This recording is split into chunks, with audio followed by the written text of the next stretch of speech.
Tayo magpuri sa ngalan ng Ama at ng Anak at ng Espiritu Santo. Amen. Ang pagpapala ng ating Panginoon Kristo, ang pag-ibig ng Diyos Ama, at ang pakipagsan ng Espiritu Santo, naway sumainyong lahat. At sumaiyo rin. Mga kapatid, ihanda natin ang daraanan ng ating Panginoon sa matuwid na ating pamumuhay. Upang maging marapat tayong gumanap sa banal na pagdiriwang, aminin natin ang ating mga kasalanan. Tayong lahat, inaamin ko Sa makapangyarihan Diyos at sa inyo mga kapatid, na lubha akong nagkasala sa isip, sa salita at sa gawa at sa aking pagkukulang. Kaya isinasamo ko sa mahal na Birheng Maria, sa lahat ng mga anghel at mga banal, at sa inyo mga kapatid, na ako'y ipanalangin sa Panginoong ating Diyos. Kaawaan tayo ng makapangyarihang Diyos, patawarin tayo sa ating mga kasalanan, at patnubayan tayo hanggang sa buhay na walang hanggan. Amen.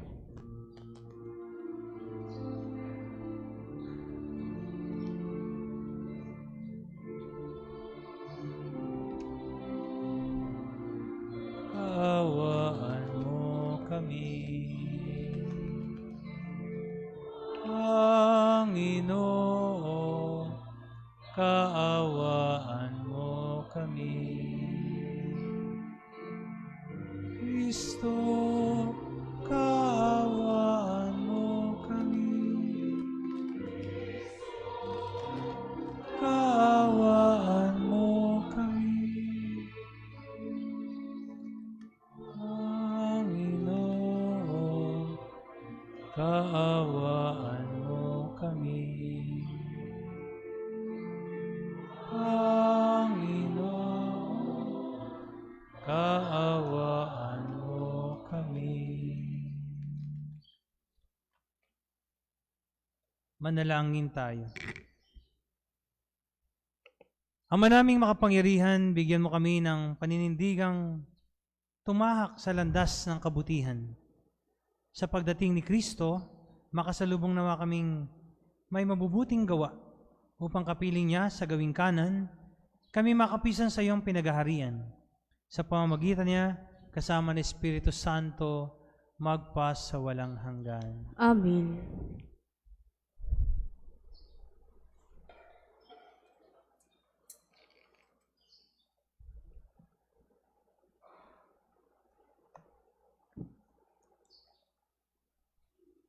Ang salita ng Diyos mula sa aklat ni Propeta Isaías. Ikaw lamang ang Panginoon, ang aming pag-asa at aming aasahan. Tanging ikaw lamang yaong nagliligtas nitong aming buhay. Bakit ba, Panginoon, kami tinulutang maligaw ng landas at ang puso nami iyong binayaan na maging matigas? Balikan mo kami, iyong kaawaan, ang mga lingkod mo na tanging iyo lamang. Buksan mo ang langit at ika'y bumaba sa mundong ibabaw, at ang mga bundok kapag nakita ka'y magsisipangatal. Wala pang narinig na Diyos na tulad mo. Wala pang nakita ang sinumang tao. Pagkat ikaw lamang ang Diyos na tumulong sa mga lingkod mo, na buong tiwalang nanalig sa iyo. Iyong tinatanggap ang nagsisikap sa mabuting gawa, at ang iyong aral at mga tuntunin ang ginugunita. Nagagalit ka na'y tuloy pa rin kami sa pagkakasala. Ang ginawa nami talagang masama buhat pa nung una. Ang lahat sa ami pawang nagkasala, ang aming katulad, kahit anong gawin, ay duming di hamak. Ang nakawawangki ng sinapit nami, mga dahong lagas, sa simoy ng hangi, tinatangay ito at ipinapadpad. Wala kahit isang dumulog sa iyo upang dumalangin. Wala kahit isang lumapit sa iyo na tulong ay hingin. Kaya naman, dahil sa aming salay, hindi mo kami pinansin. Gayunman, Panginoon, aming nalalamang ika'y aming Ama. Kami parang luwad at ikaw ang magpapalayok. Ikaw ang lumikha sa amin, Panginoon, at wala ng iba. Ang salita ng Diyos. Salamat sa Diyos.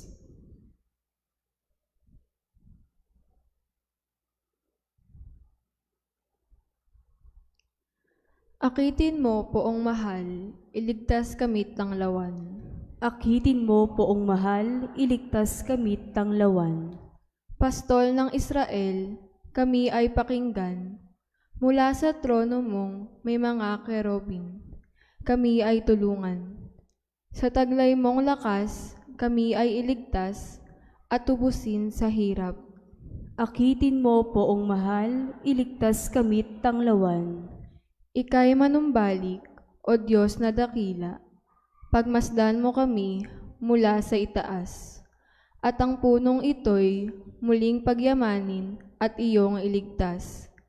Lumapit ka sana, ang puno ng ubas na itinanim mo ay iyong iligtas.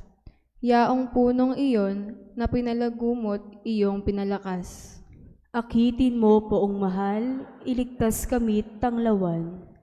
Ang lingkod mong mahal ay iyong ingatan, yamang hinirang mo ay iyong ipagsanggalang. Iyong palakasin bilang isang bansang makapangyarihan, at kung magkagayon, magbabalik kamit di na magtataksil sa iyo kailanman. Kami pasiglahit, aming pupurihin ang iyong pangalan. Akitin mo, poong mahal, iligtas kamit tanglawan.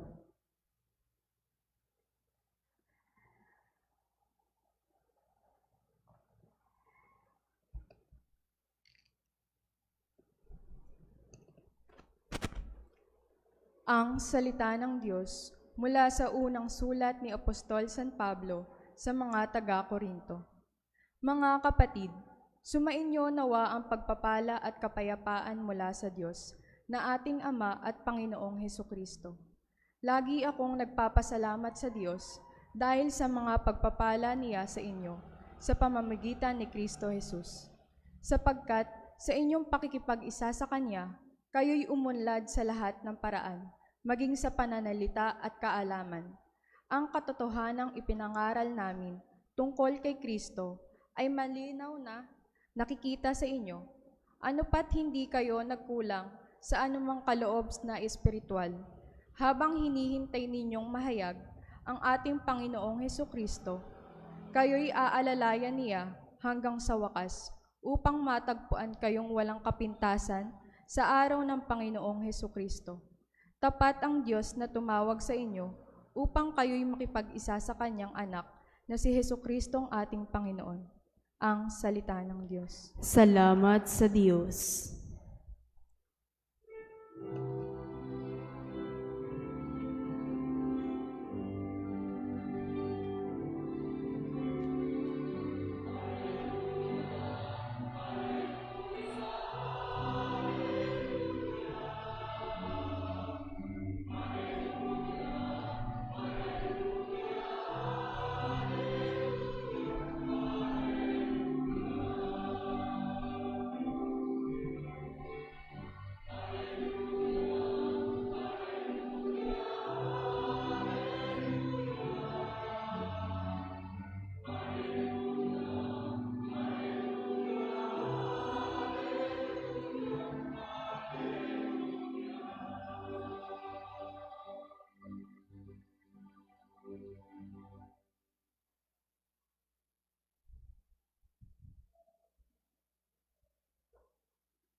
Noon, At sumaiyo rin. ang mabuting balita ng Panginoon ayon kay San Marcos. Papuri sa iyo, Panginoon.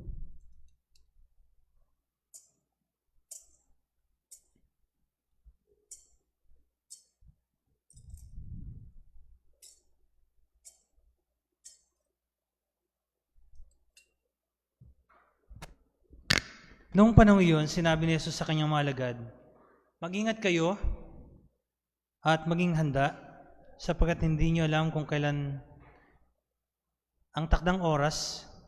Katulad isang taong malis upang maglakbay sa malayong lupain, ipinamamahala ang kanyang tahanan sa mga alipin na binigyan ng kanya-kanyang gawain at inutusan ng bantay pinto na maging lagi handa sa kanyang pagdating.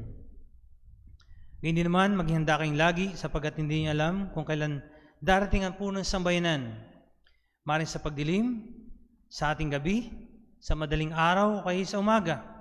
Baka sa kanyang biglang pagdating ay marat na kayong natutulog. Ang sinasabi ko sa inyo, sinasabi ko sa lahat, maging handa kayo. Ang mabuting balita ng Panginoon. Pinupuri ka namin, Panginoong Hesukristo. Kanina po naglalakad ako sa aisle. Nagulat ako. Tinitingnan niyo ako mabuti. Sabi ko baka kaya hindi nila ako makita na pagiging pari ko Kasi nakangiti ako. Ayaw ngumiti yung giningitian ko. Hanggang ngayon po, ako pa rin po yung pari doon sa Galilee Home sa DRT. At nadagdagan po yung trabaho ko. Nilagay po ako dito sa parokya ng Binagbag, Santa Rita de Casia. At masarap po pala sa parokya. Maraming nagmamahal. Totoo po ba yun? Yun po yung isang bagay na dapat nating paghandaan. Nasabi sa Ebanghelyo, ganda, maging handa, maging handa. 3 beses na paulit-ulit na maging handa. Kung titingnan natin ito sa buhay natin, ay kinakailangan ito'y nakalinyada doon sa kalooban ng Diyos. Ang paghanda ay pagtulad na ng paghahanda ni Maria. Nasa nobinaryo tayo ng at sa alinsabay ng panahon ng pagdating ng Panginoon, ay tinignan ko yung pagninilay. Kung gusto nating mapuno ng biyaya at pagpapala, tulad nating mahanaylanan, napupuno ng grasya, ay kailangang maging agent tayo ng positivity, maging ahente tayo ng kabutihan, ng mga mabubuting bagay, ng mga positibo, para tayo tulad ni Maria na ating ina ay mapuno ng biyaya at pagpapala. At paano ba yung pagiging ahente ng Diyos na makagawa tayo ng kabutihan sa ating buhay? Yung paghahandang sinasabi na ito ng ating Panginoon ay yung maihanda natin nga yung ating sarili base sa frequency ng Diyos. Pag sinabi natin ng frequency ng Diyos, palang radyo. Ewan ko kung inabutan pa ng mga kabataan ngayon, yung transistor radio. Yung bang may talapihitan, di ba? Pag hindi natapat yung pagpihit ninyo ng yung istasyon, di ba, gumagaralgag. Ganon din yung buhay natin sa relasyon sa Diyos. Pag hindi natapat sa tamang istasyon, sa tamang frequency, ay magiging garalgal din yung ating buhay. At pag tinama naman natin sa tamang istasyon, yung frequency na tumatama sa Diyos, maliwanag ang lahat, di ba? Kaya ano yung dapat nating ihanda na dapat naka-attune, naka-align, nakadiretso sa tamang talapihitan ng ating buhay para tayo tulad ni Maria mapuno ng biyaya at pagpapala. Ano ba yung dapat nating na nakatama yung ating linyada ng buhay sa Diyos? Yung ating 5 senses. Alam niyo ba yung 5 senses? 5 pandamdam. Paningin, pangamoy, panlasa, pandinig, at ano ba yung pangkamay? pandamdam. Itong limang pandamdam na ito kasi is also the divine frequency of God, yung banal na daluyan ng mga kabanalang nagmumula sa Diyos. Kasi pag hindi ito nakatama din sa biyaya ng Diyos, ito din ay karaniwang dinadaanan ng kasamaan. Ngayong Kapaskuhan, pagdating ng Panginoon, ang pasayahin natin ay ang Diyos. Huwag natin pasayahin yung diablo, yung kasamaan. Ang sinasabing Advent, yung pagdating. So dapat, ang pinatutuloy natin sa ating buhay ay ang Diyos. I-attune. If yung frequency, hindi dapat garalgal. Dapat tulad nating mahalay na yung kanyang pandinig na ayon sa kalooban ng Diyos. Yung kanyang pananaw sa buhay na ayon sa kalooban ng Diyos. Yung kanyang mensahe na didinig, nakapagsunod sa kalooban ng Diyos. Lahat ng kanyang nadarama ay yung kanyang pagsunod sa kalooban ng Diyos. Tingnan natin sa pagtingin natin. Sabi ko, let us be an agent of positivity. Maging ahente tayo ng kabutihan. Huwag nating patutuloyin sa ating pagtingin yung pagsilip ng kasamaan sa ating kapwa. Iyon ang isang bagay na hindi dadaloy ang biyaya at pagpapala sa atin. Pag ang nakikita natin sa ating kapwa ay ang mga kasamaan lang. Ako po, 25 taon akong nag-alaga ng mga adik. Pag sinabing adik, napakawawalang hiya. Di ba? Napakasama. Pinakasakit ng lipunan. Pag yun ang pananaw natin sa kanila, ay talagang hindi tayo naka-attune sa biyaya ng Diyos. Pag ganun din ang tingin ninyo sa kapitbahay ninyo na napakasama, hindi pa kayo garalgal pa yung buhay ninyo. Wala pa kayo dun sa tamang istasyon ng Diyos, the frequency of God. Hindi pa kayo nakatugma. O diba? Ang sabi ng Panginoon, dapat tingnan natin siya sa ating kapwa-tao. Bago itong unang linggo ng Adbyento, hinanda na tayo ng Panginoon na makita natin siya. Saan? Sa mga nagugutom, sa mga nauuhaw, sa mga walang damit, sa mga may sakit, sa mga nasa bilangguan. Alam nyo, doon ko nalaman na si Kristo mabaho. Kasi ngayong mga panahon na ito, tuwing kami mga pari, naobliga kaming magmisa sa bilangguan. Pagpunta ko sa bilangguan, wow, ang hangin. Kakaiba. Ang baho pala ni Kristo doon. Pero yun ang isang bagay na pinapakilala sa atin ng ating Panginoon, na makita natin siya doon sa mga taong mahirap makita ang larawan ng Diyos. Pag nakita mo ang Diyos sa mga nagugutom, sa mga nauuhaw, sa mga walang damit, sa mga may sakit, at mga nasa bilangguan, nasa tama kang istasyon ng kabanalan ng Diyos. Kaya yun ang isang babala para maging masaya yung pagpasok ng Adbyento sa ating buhay. Ngayon pa lang, hinahanda natin ang ating sarili. Hinahanda na tayo ng Diyos na para maging masaya siya. At huwag nating pasayahin ang masasama, ay makita na natin siya sa ating kapwa-tao. Sa atin namang pangamoy, di ba, ayaw ng Diyos na maglabasan tayo ng baho, di ba? Yun ang isang wala ka sa linyada sa istasyon ng kabanalan ng Diyos, sa talapihitan ng Diyos, garalgal ang buhay mo pagka patuloy kayong nag-uungkatan ng kapangitan.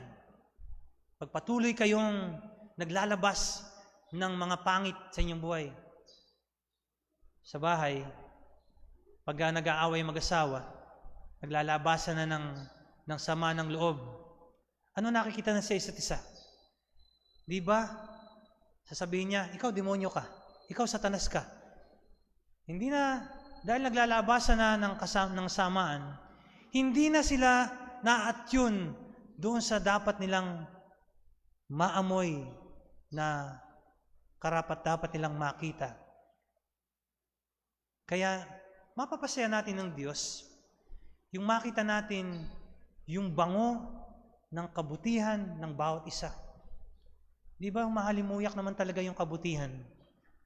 Ako, tuwan-tuwa ako doon sa parokya ko. Tulad din daw dito, mga mapagkawang gawa yung tao. Yung kabanguhan, the perfume of generosity, yung kabanguhan ng kabutihan na binibigay dahil nandoon ng Diyos. Yung mga biyaya akong natatanggap, dati po sa ampunan, wala akong relo. Ngayon, may relo na ako. Dati kung ano na lang kinakain ko, dahil dun sa aking parokya, sa Binagbag, Santa Rita di Cassia, maraming caterer, maraming nagluluto, maraming mga binibigay na pagkain. Pag inaamoy ko, ang bango ng pagkain. Ngayon lang ako nakaamoy ng pagkain na mabango. Dahil pagka meron ka talagang pagmamahal na binibigay, nandoon yung kabanguhan ng kabutihan, yung kabanguhan ng pagbibigay. Bago ko pumasok dito, sabi sa akin ni Father, magpapagawa daw kayo ng bagong simbahan. Ibig sabihin, mababango yung kamay ng mga tao dito. Dahil magpapagawa kayo ng bago para ma-accommodate ang lahat ng mga magsisimba dito. Ganoon ang naka-attune sa Diyos. Ganoon yung mga bagay na kinalulugdan ng Diyos. Ako doon sa parokya ko, hindi ko inutusan. Lahat sila kumikilos. Na mga, kung ano yung gagawin, siguro talagang kalikasan na nila yung paggawa ng kabutihan. Kaya tayong magkapitbahay na parokya na nandirito sa magkabila, mababango yung mga taga rito sa pagbibigay. So yun ang isang bagay na nakikita natin na tulad ni Maria, naamoy niya yung kabutihan ng Diyos ng pagbibigay ng kanyang sarili, ng kanyang piyat para pagpatuloy yung kaligtasan ng sandaigdigan. Sa panlasa naman, ano bang dapat nating iwasan? Yung may mga tao palang tawag nila bitter, di ba? Bitter, yung bang parang ang lasa nila sa buhay ay puro ampalaya. Mapait. Yung pag nakakita sila ng masayang kapwa, ayaw nila ng ganun. Gumagawa sila ng isyo. Pinipilit nila na yung masayang buhay ay para sa kanila ay mapait. Ewan ko kung anong klase ng tao yung mga ampalaya yung utak. Yung ampalaya yung panlasa sa buhay. Na pag nakikita nilang sumasagana yung buhay ng kapwa nila, naku, hindi, nakaw lang yan. Pagka masaya yung kapwa nila, siya naman ay, hindi, panandalian lang yan. Parang wala siyang kasiyahan sa buhay. Ito yung, the Advent ay yung, ihanda nga natin sarili, na malasahan natin yung pagdating ng Diyos na maibigay siya. Ngayon, di ba, pagka magpapasko, yung simoy ng hangin dumadating sa atin. Ito'y biyaya.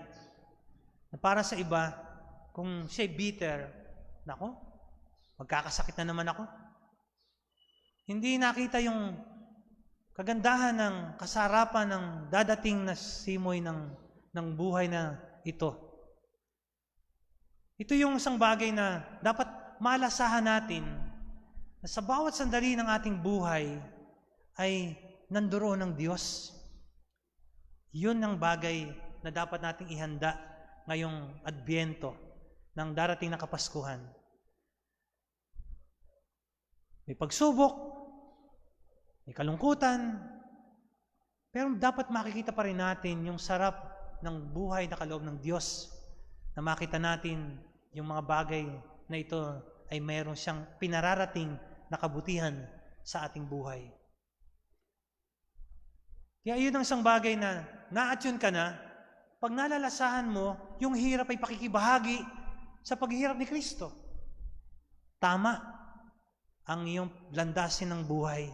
Naka-attune ka na, you are in the frequency of God, nasa divine frequency ng Diyos, sa kabanalan ng istasyon ng Diyos, dahil hindi mo nakikitang negatibo yung buhay mo sa kabila ng mga paghihirap mo, kundi nakita mo ito ng pakikibahagi sa hirap ni Kristo.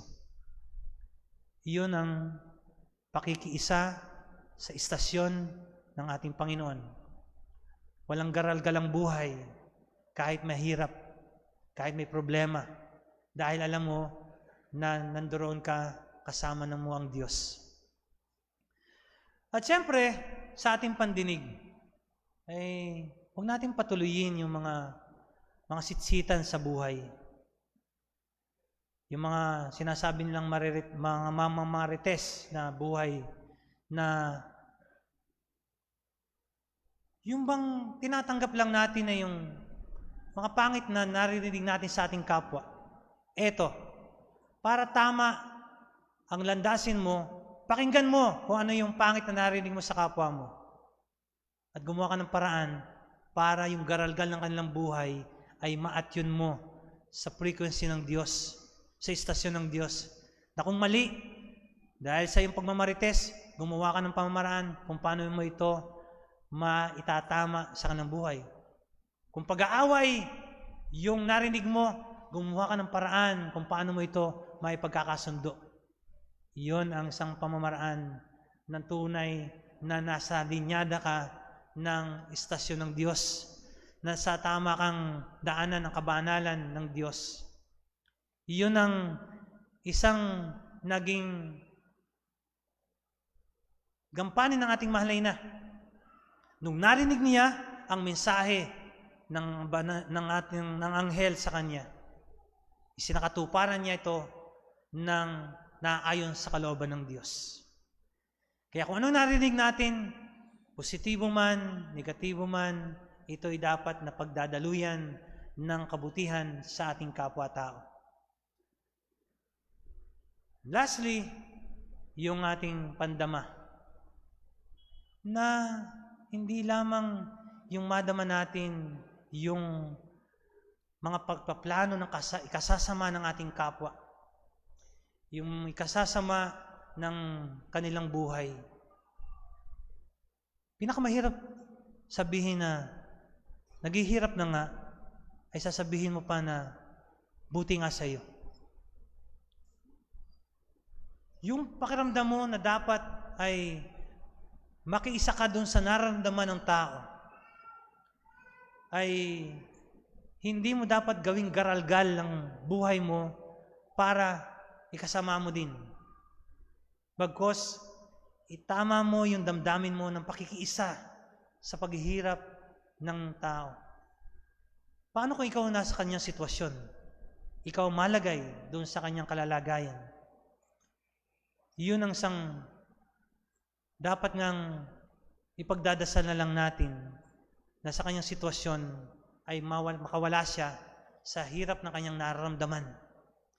Pag napagdasal mo na yun, iyon ang isang bagay na na-attune mo na yung buhay mo base sa Panginoon. At doon mo na ihanda ngayong Adbyento ang iyong sarili para mapasaya ang Diyos sa darating na Kapaskuhan. Ito yung habilin sa atin ng unang linggo ng Adbyento.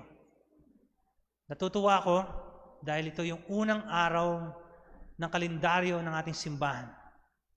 Ito yung kalendaryo na kung saan bagong taon ng liturhiya ng ating simbahan.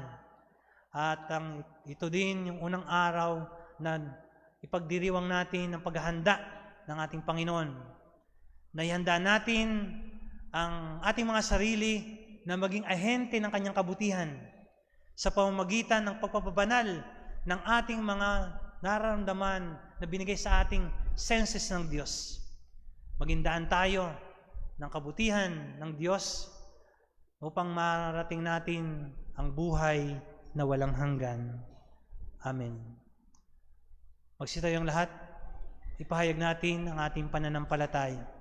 Sumasampalataya ako sa Diyos sa mga makapangyarihan sa lahat na may gawa ng langit at lupa. Sumasampalataya naman ako kay Hesukristo, iisang anak ng Diyos, Panginoon nating lahat. Nagkatawang tao siya, lalang ng Espiritu Santo.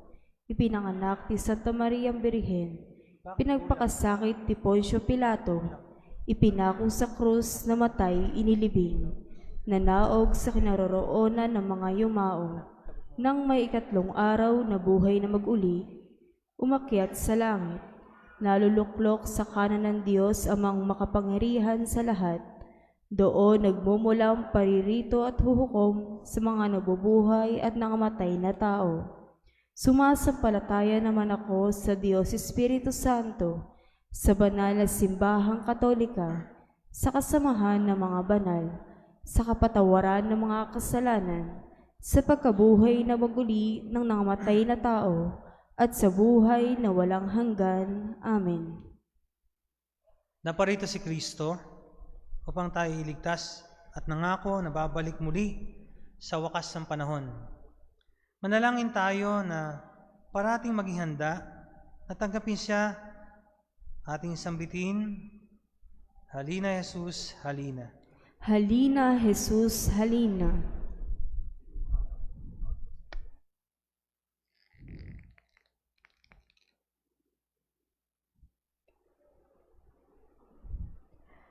Para maakay ng mga namumuno sa simbahan, ang mga dukha at aba sa pintuan ng kaligtasan, dumalangin tayo sa Panginoon.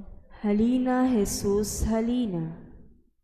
Para makaakit ang mga halimbawa ng mga lider laiko ng ating parokya na makibahagi ang lahat sa paglilingkod sa Diyos, dumalangin tayo sa Panginoon. Halina, Jesus, halina.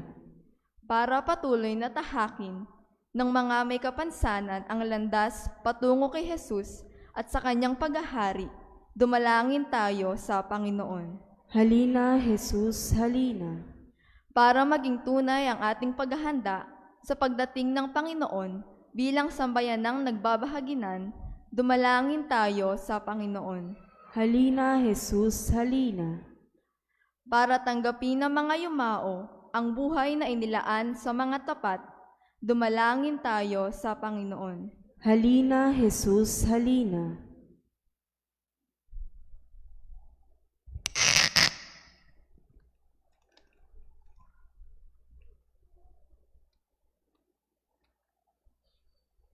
Ama naming mapagmahal, may kagalakang hinihintay ng iyong simbahan ang pagdating ng tagapagligtas na Emmanuel at tanglaw ng aming landas. Ibuhos mo sa amin ang iyong pagbabasbas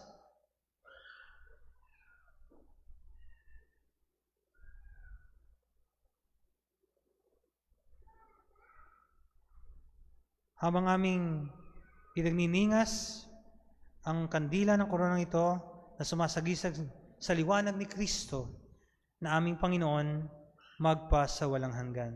Amen.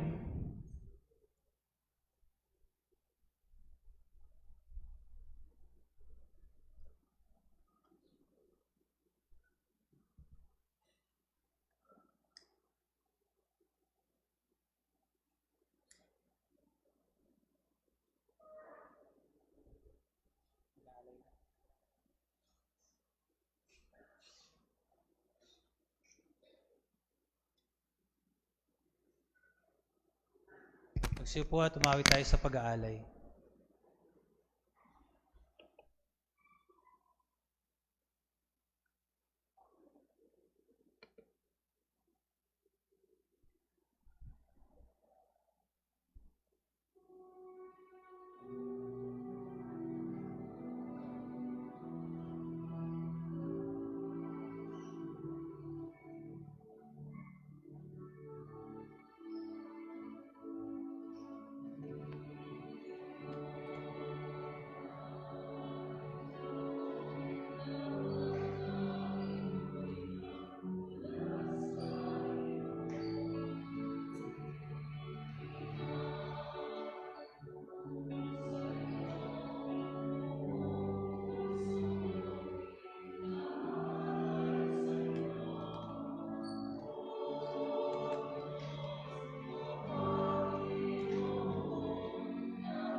Manalangin kayo mga kapatid upang ating paghahain ay kalugdan ng Diyos sa mga makapangyarihan.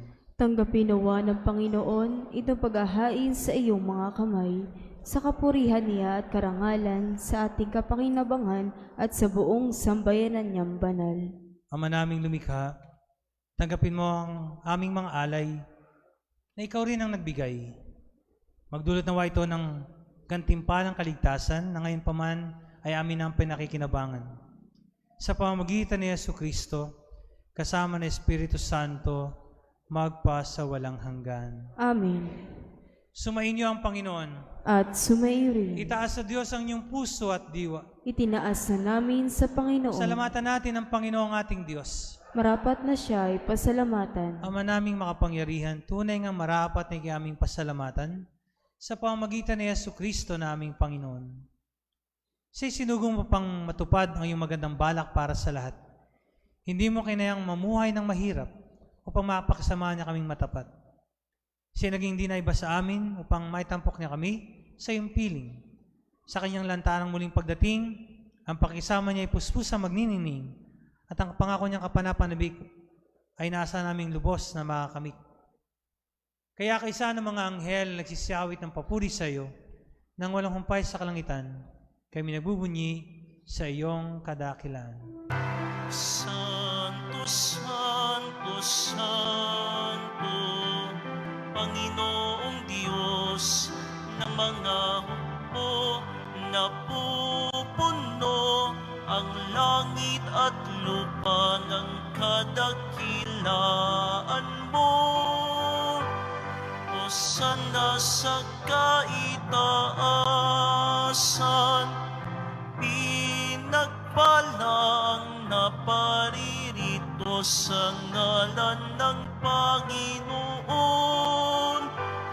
Hosana sa kaitaasan.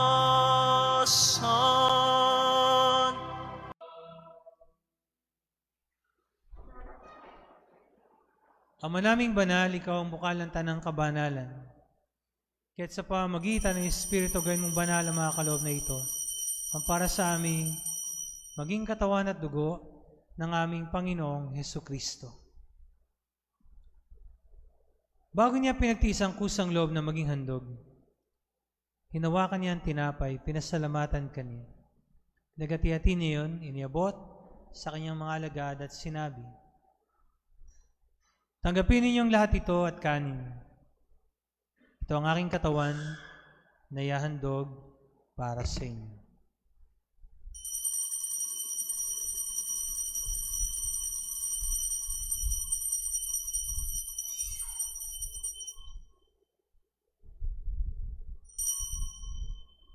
Gayun din naman, matapos ng hapunan, hinawakan niyang kalis, muli kaniyang pinasalamatan. Nabot niya ang kalis sa kanyang mga alagad at sinabi, tanggapin ninyong lahat ito at inumin. Ito ang kalis ng aking dugo ng bago at walang hanggan tipan. Ang aking dugo ay bubuhos para sa inyo at para sa lahat sa ikapagpapatawad ng mga kasalanan. Gawin niyo ito sa pag-alaala sa akin.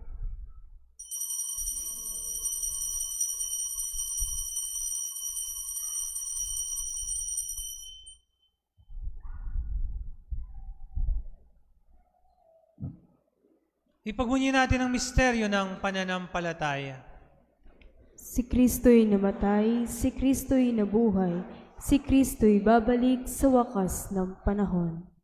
Ang mga ginagawa namin ngayon ng pag-alaala sa pagkamatay at muling pagkabuhay ng iyong anak, katinali namin sa iyong tinapay nagbibigay buhay ng kalis sa nagkakalob ng kaligtasan.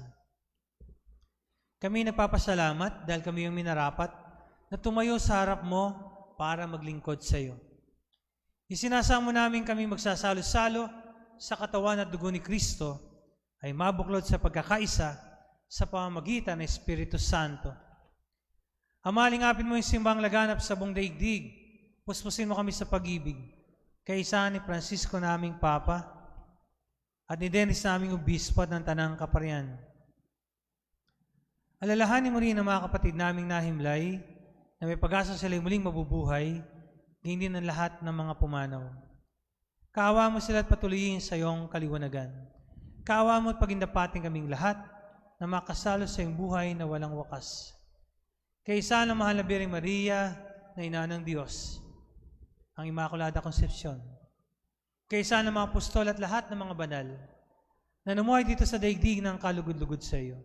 May pagdiwang nawa namin ang pagpupuri sa kararangal mo sa pamamagitan ng anak naming Panginoong Hesus Kristo. Sa pamamagitan ni Kristo, kasama niya at sa Kanya, ang lahat ng parangal at papuri ay sa iyo, Diyos Amang makapangyarihan, kasama ng Espiritu Santo, magpa sa walang hanggan.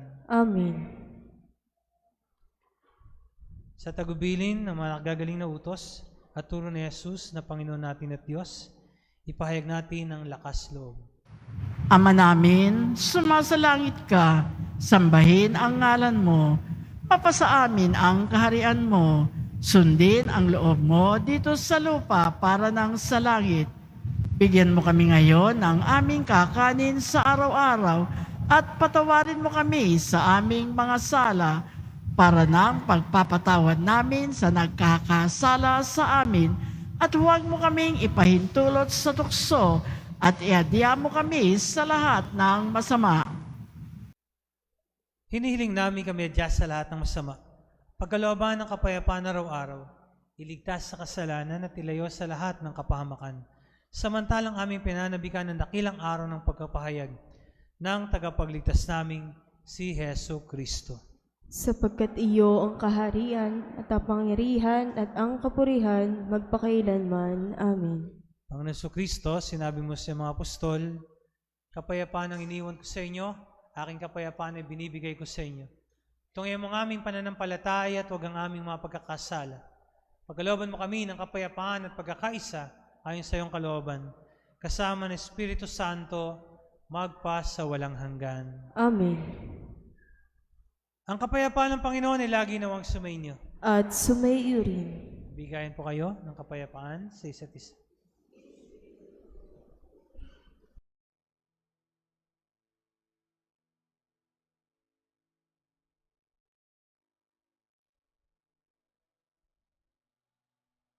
Kordero ng Diyos na nag-aalis ng mga kasalanan ng sanlibutan, maawa ka sa amin. Kordero ng Diyos na nag-aalis ng mga kasalanan ng sanlibutan, maawa ka sa amin. Kordero ng Diyos na nag-aalis ng mga kasalanan ng sanlibutan, ipagkaloob mo sa amin ang kapayapaan. Narito si Kristo, ang Kordero ng Diyos, nag-aalis ng mga kasalanan ng sanlibutan. Mapapalad tayong tumatanggap sa kanyang banal na piging. Panginoon, hindi ako karapat-dapat na magpatuloy sa iyo, ngunit sa isang salita mo lamang ay gagaling na ako.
Manalangin tayo. Ama naming mapagmahal, mapakinabangan nawa namin ang aming pinagsaluhan pang sa aming paglalakbay dito sa lupang papanaw, aming mapanaligan ng iyong pagpapalang pagmagpakailanman. Sa pamamagitan ni Jesucristo, kasama ng Espiritu Santo, magpa sa walang hanggan. Amen. Sumainyo ang Panginoon At sumayo rin. at pagpalain kayo ng makapangyarihan Diyos Ama, Anak, at Espiritu Santo. Amen. Mayo kayong taglay ang kapayapaan ni Kristo. Salamat sa Diyos.